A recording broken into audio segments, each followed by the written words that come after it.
Hey there, I am Kirtan here. Welcome you all to the India in Making podcast. Today here with a special series called Silent Heroes, and I am today here with HR of Diya System Mangalore Private Limited, Shrinivas Bhat. So let's go and understand his success journey and success story, and also learn about his perspective on education system and bridging the gap between industry and academia. Hey, thank you so much. I appreciate for coming and starting the good series called Silent Heroes in India in Making. So very nice to hear the word called India in Making. Beautiful. Yeah. So can you please explain me about your journey, your success story of you reaching till this point of time in your life? Great question actually, right? So I strongly believe in success is a journey. Yeah. Basically, I'm a 1968 model, closely hitting to the 50 now. Yeah. So the success, what it comes in throughout the life, right? So as and when you grow step by step, you feel that a small success is also a step for you. Yeah. During my 1980s, yeah. So I have a little bit of familiar with more of the regional language called Kannada. Used to write, started kind of a good essays and all in the 10th and PUC level actually. One of my small article published actually in the magazine called Tushar. Tushar is a monthly magazine in Kannada, right? A small article published in 1985 or 86, something in that period. The day the article published and it came to my city where I'm just studying actually, so the place called Banwasi. So when people started observing it, actually reading it and identifying me when I was walking on the roads. Hey, this fellow's article is published actually in the Tushar magazine. So the life success started there, then it went on continuing actually there. There are certain hiccups, there are certain failures, but strongly believe in actually kind of, whenever the success comes in, it has to move on in that way. So small steps, bigger steps, bigger steps, bigger steps. Completing BCom and MBA thing started my journey as an HR. Yeah, initially worked almost like 10 years in Bangalore. And in 2007, I moved to Mangalore. Worked with the different companies like ACC Limited, First Name Corporation, and currently working with Diya Systems. Overall, happy to be connect with different people, interviewing the people, make them to be better resources for the organization as well as for the nation. So that's I strongly believe in, and putting the effort to be great asset to the organization. Fantastic. So with respect to this, so can you just explain me about what inspired you to take into HR role? So because that is more of working with people, and Absolutely. that must be a people lover. So what inspired you to take into that role? Good. So I came with a very small family. It's kind of my parents, basically father, mother, and another 2-3 people along with me actually. So my 2 brothers and 1 sister. My mother used to say most of the time actually, right? So whenever you do certain things, you need to connect with the human. So she may not be so familiar about the English language, but she used to say always, in a particular word I need to say it's Manushyatva. So that made me to inspire actually. So what is connected with my profession, that should go with that actually should connect with the Manushyatva.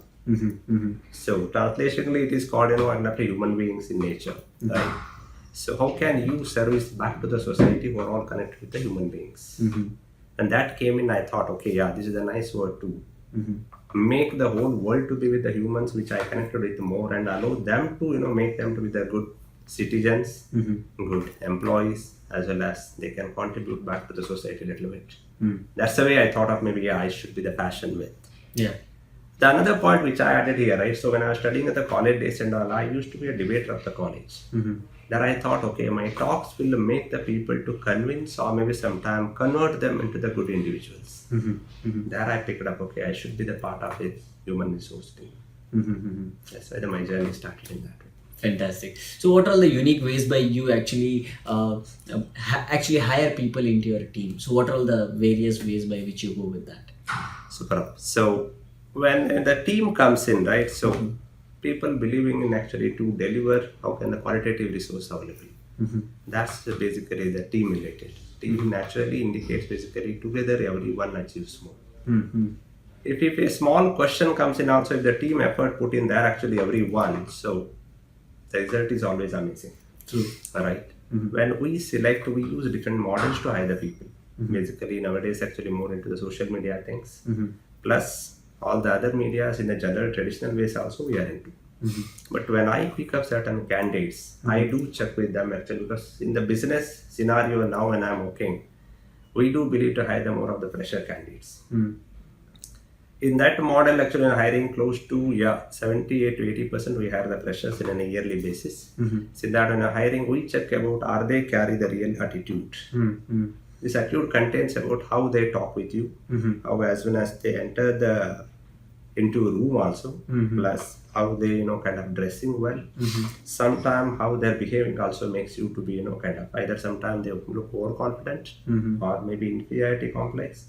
More than all these things, we look for actually kind of how best they carry the learning attitude. Can I mold them to my business?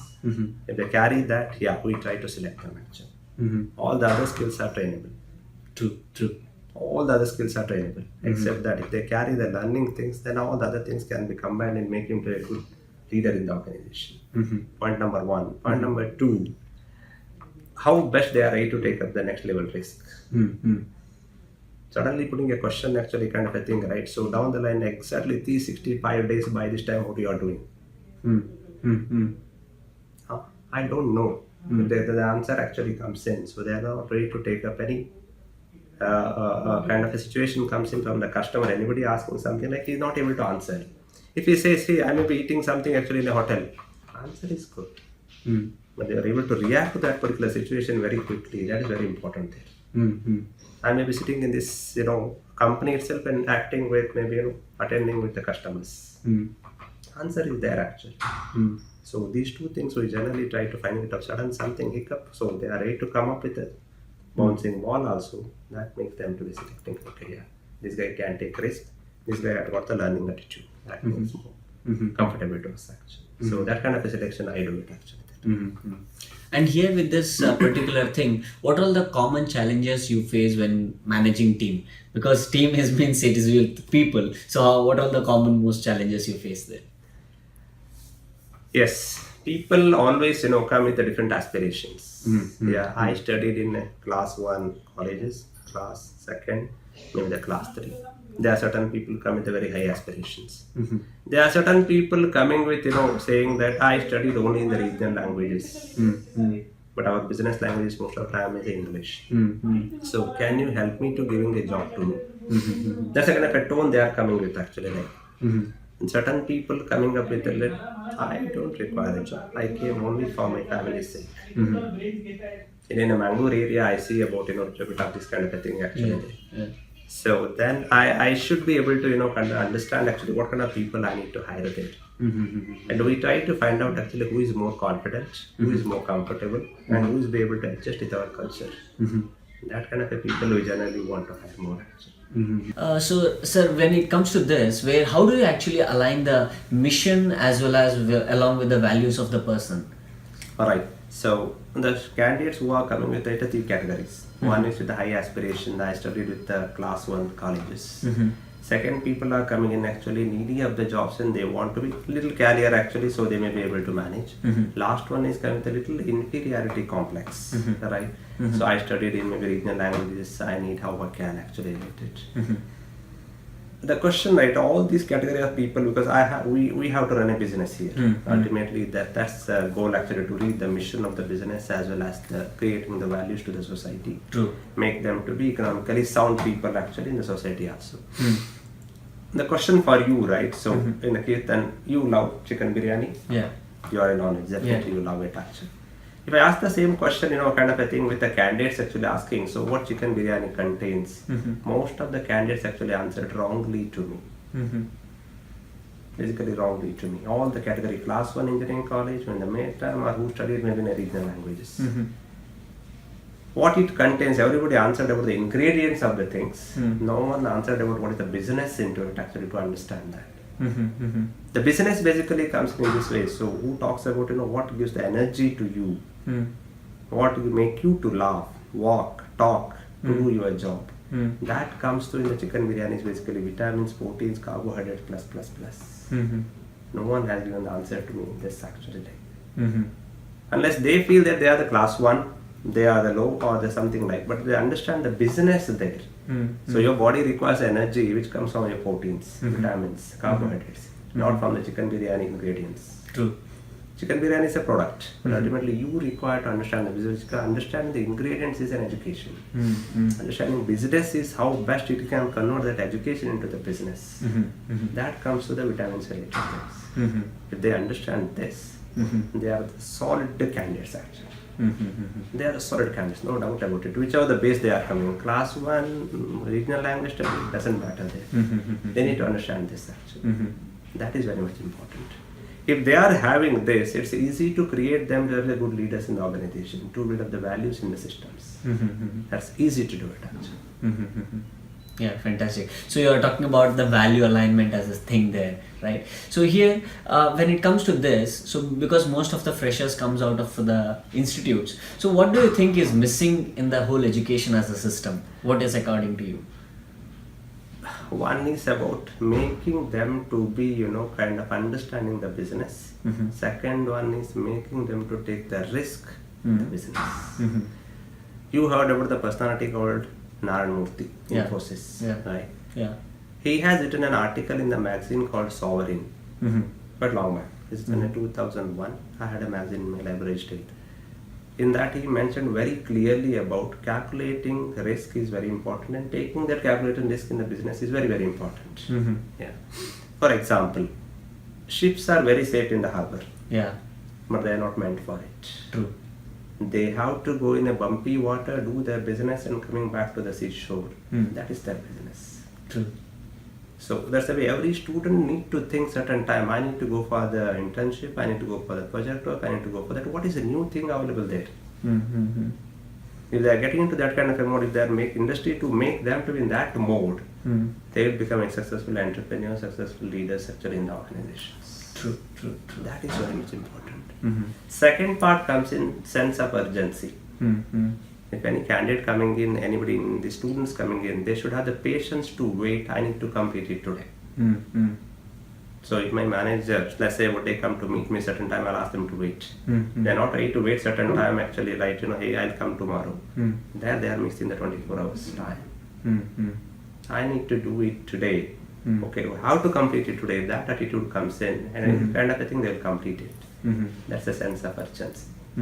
If they inculcate these two things in the students, they can do the things. Calculating the risk, taking that risk, and then make them to be sense of urgency. Do it today. So these are the two key areas where they need to focus on helping students to build. One is risk taking, and one more is actually making sure that they create that urgency to take action. Absolutely. Yeah, fantastic. So in this context, for example, how often do you face a challenge with loyalty? Because we are asking this question with all the industries, saying that if we have to bring a change in the education as a system, because most of us know, the institute know, individuals know, as well as the industry know, that whatever the current system is there, so it's already been outdated for a very long time. Only the syllabus been updated, but as a system. So what do you think, what all the initiatives should be taken in that area? For example, like if industry been given an option saying that you can build your team from the first year of engineering, and you hire the team from there and take your team till the end of the engineering, and then they work for you for the whole time. So how would be open for as an industry would be for that? My answer would be no into it actually. Specific. I am no into it actually, right? So from the day of engineering one started till the day they're coming out in the 8th semester, 4 years, industry has to do investment to make them to be industry ready. My answer would be no, right? So only thing is we can collaborate with certain changes actually what is happening in the industry level to make them to be industry ready. We can collaborate with them to a certain extent, because business is always a volatile. You can't predict the business, what is going to happen down the line 2 years, 3 years, 5 years. True. But nowadays, it may be in India or the global, business is always changing drastically. Because it's changing scenario, you can't make them to be, from the year 1 or the day when the engineering start till the end of the 4-year ends. Industry, no. I definitely disagree with that statement. What we can do, as and when the changes happens, when the universities were all, covered by this education things, right? They have to align with these people and make sure that, hey, these all the things are happening there. That's very much important there actually. For these changes, we have to adopt. This year, this change. In the next year, this change. This year, this change. That they have to align it. So how would that bridge and the gap can be fulfilled? Where what level of intervention should be there from the industry with the institute, according to you? Yeah. So it's all two ways of kind of connecting both the things. One is about education institutions to visit certain industries, make sure hey what is happening there, right? There's a program called where the interns and our students will be coming in, but education heads also sometimes hey visit the industry, say what is happening here, what are the things we can take away from the industry to the education institutions. Second thing is industry heads also certain time go and visit with education institutions and maybe collaborate there also. Sit with us around table, hey, these all the things happening actually. So this may be helpful if you adopt these things too. Yeah, in your education institutions. If you take about because education is based on certain syllabuses. They are the boundaries set. True. In the business there is no boundaries at all. They are completely open actually. You can do the business anywhere actually, that's just global. But in education you have the syllabuses, that's the boundaries set. Once we are open to a little bit of expanding these boundaries and certain which are not relevant to that particular thing scenarios. If you take the syllabus of certain universities maybe having a 1980s, 1990s syllabus, till the piece of that piece is there, that is irrelevant to the current business.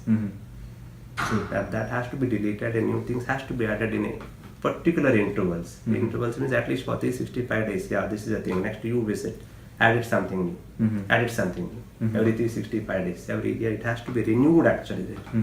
That system has to come in, then only it can work because business is always volatile, it changes rapidly.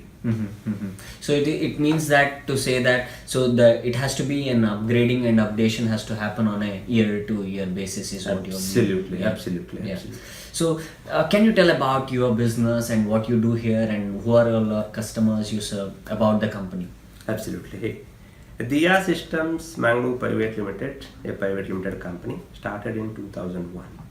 And on December 12, 2003, we started registered as a Diya System Mangalore Private Limited, a legal entity. We have the two lines of businesses. One is about software development. Second one is about the technical support. Overall, we have close to 1,400 employees working currently in India. We have another office actually that's in a Louisville town, Kentucky State, USA. Close to 50 members are working there. Yeah, we are close to hitting about 1,500 mark, maybe another 30 days ahead. Yeah. We are in the business from the last 14 years. Close to 50 lakh customers we are serving. Yeah. Our customers are relating to the web hosting technologies related.